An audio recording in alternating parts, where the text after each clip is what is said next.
বেগুনের বড় একটি সমস্যা ডগা ও ফল ছিদ্রকারী। এই সমস্যাটার জন্য বেগুনের কৃষক হতাশ হয়ে যান। তো আপনাদেরকে বেগুনের ডগা ও ফল ছিদ্রকারী পোকা কিভাবে দমন করতে পারবেন সেই বিষয়ে আপনাদের সাথে আলোচনা করব।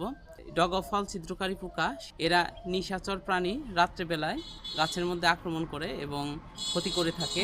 ডগা ও ফল ছিদ্র যেগুলো করেছে অবশ্যই সেগুলো বাছাই করে নিতে হবে। যেমন এই ডগাটা কেটেছে, এখানে ডগা কেটে ভিতরে কিন্তু পোকা রয়েছে, এটি সহ আমরা এইভাবে কেটে নিব।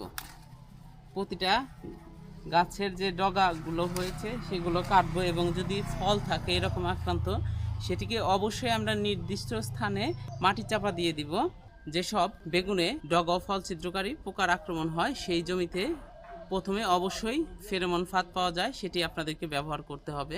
তারপরে অবশ্যই বিকালবেলা কীটনাশক স্প্রে করতে হবে। অবশ্যই প্রোক্লেম অথবা প্রোটেক্ট এই ধরনের কীটনাশক যদি সন্ধ্যার আগ দিয়ে স্প্রে করা যায় তাহলে এই পোকার হাত থেকে আপনাদের বেগুনকে অনেকটা সুরক্ষা দিতে পারবেন। ধন্যবাদ।